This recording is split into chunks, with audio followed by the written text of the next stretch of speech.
ሰላም ጤና ይስጥልኝ ውድ የፌደሪ መከላከያ ሰራዊት ዩቲዩብ ቻናል ተከታታዮቻችን ለወቅታዊ ፈጣንና ታማኝ መረጃዎች የዩቲዩብ ቻናላችንን ላይክ ሰብስክራይብ በማድረግ እንድትከታተሉን በአክብሮት እንጋብዛለን። አብራችሁን ቆዩ።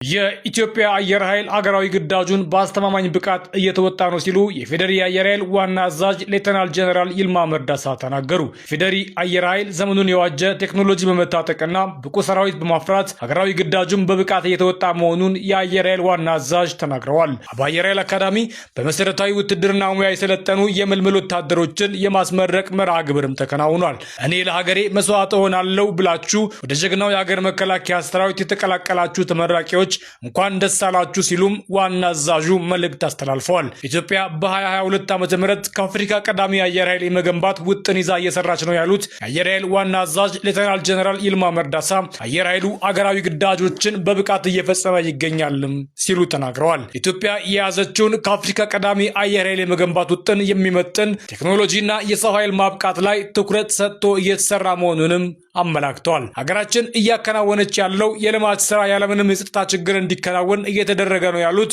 ሌተናል ጀነራል ይልማ መርዳሳ የሰው ኃይል በማጠናከርና ዘመናዊ መሳሪያ በመታጠቅ ሰራዊቱ ግዳጅን በብቃት እየተወጣ ነው ሲሉም ተናግረዋል። ኢትዮጵያን ከፍታ የማይፈልጉ ሁለት ጠላቶች መኖራቸውን ያነሱት ሌተናል ጀነራል ይልማ መርዳሳ የውጭ ጠላቶችና የእነሱ ተላላኪዎች ጉዳይ አስፈጻሚዎች መሆናቸውንም ጠቁመዋል።